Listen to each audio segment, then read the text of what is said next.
This video is extremely explosive. I don't know if you've seen it. Samir and Daniele Ganser yesterday. What I learned there shook me to the core, and that's exactly what we're going to look at today in a special broadcast. It remains extremely exciting. Thank you very much. There was definitely a military analyst who was sanctioned by the European Union because he spread pro-European, pro-Russian narratives. So really, because he holds the wrong opinion. And then I thought, okay, what are his opinions? And then I really got chills because I thought, oh my God, this is what Daniel already analyzed before 1805. You couldn't have put it better. It's exactly what's happening here in Europe right now.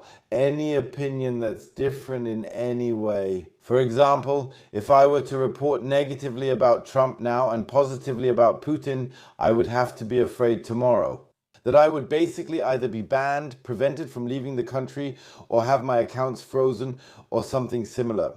We see all of this here in Germany, and really take a look at it yourselves. In a moment, Daniel Ganser will say a few words about this, especially about who was detained there.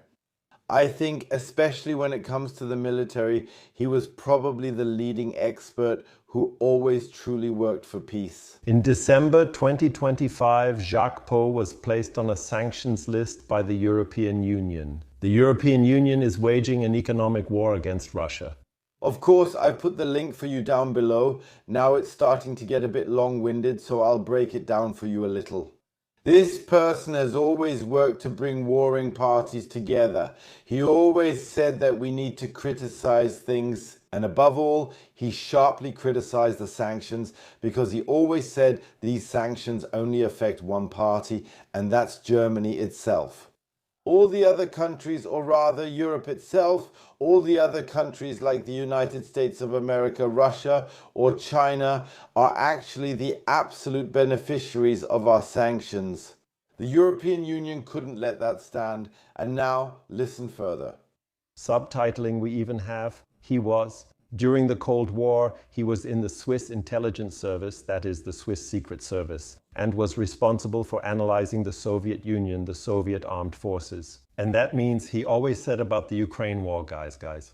We can't just indulge in wishful thinking here and say that Ukraine will win if Germany delivers the Leopard tank. But that's not how it is. So the Russians have many more options. Ukraine will probably lose the war. And if people had listened to Jacques, then yes, now over 1 million people have died in Ukraine. But people didn't listen to him, and it's true, in the end, he has now been sanctioned. However, I also have to say here there was a little prelude to this. By the way, Jacques believes that September 11th didn't necessarily have anything to do with Osama bin Laden, and he had a very nuanced opinion about it. Back then, Jacques had already come onto the radar of the Americans. I just wanted to quickly add that here, you should know this before you continue watching this statement. At the moment, he can't cross the border within the European Union. So he can't leave Belgium, can't drive down to Switzerland or anything because he can't cross the border at all. I think that's insane, right? That's crazy. And the second thing is, his bank accounts have been frozen. And I mean, he's a 70-year-old man and he hasn't broken any law. And if you ask, will this happen to me too? Then I can only say, I hope not, but I don't know. I mean, you just don't know these days what will happen the next day. That's something that's extremely concerning. And I'll be honest with you, I notice it myself. Just look at my view counts on YouTube. And many others also go ahead and sanction any content that is critical of the European Union. Again, I'm not taking Russia's side, and in my videos, I'm not taking the side of the Americans or even the Europeans. The only thing I do is make sure the truth remains the truth. And again, and that's exactly what I said yesterday about the Iran war. When people are dancing and happy, you need to know that and not be indoctrinated by the news. Everyone is running around in a panic.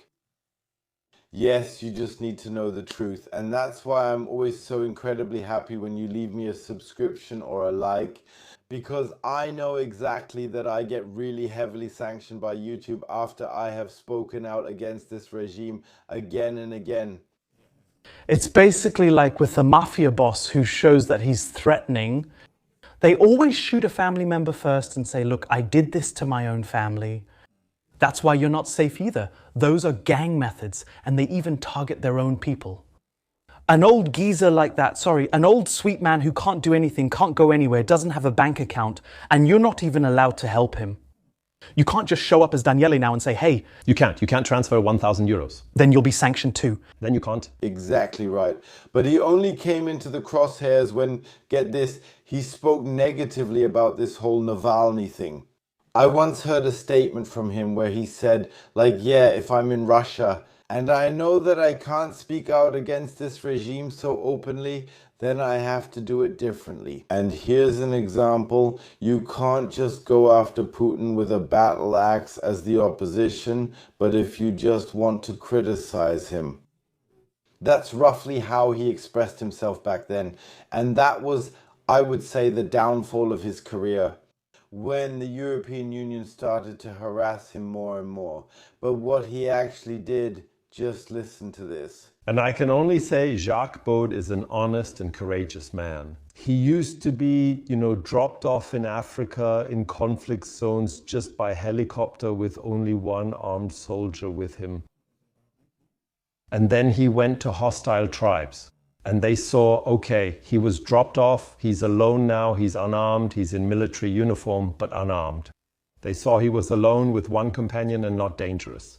And then the chiefs of the clan spoke with him because they knew they could kill him immediately. What does he want to do?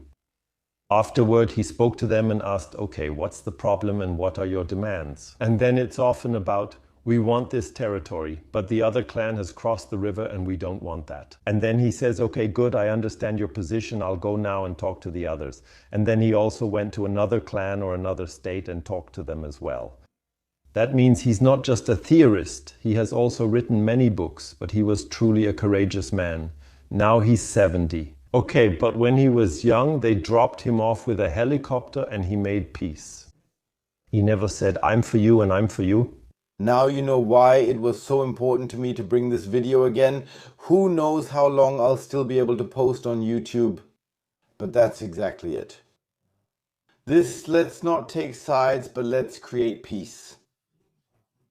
And that's why I accuse this union, the European Union, of only caring about money now. They don't care about the people at all. And in the end, we're just supposed to vote for them again. Because everything else is considered evil. And because left and right would supposedly mean absolute chaos. That's just how I see it. If we, as Germans, were to rebel against this war, then a lot of people would lose a lot of money. And that's why they don't care about human lives at all. Feel free to watch the full interview here. I have to tell you personally it moved me a lot, but it really does go on for 2 hours.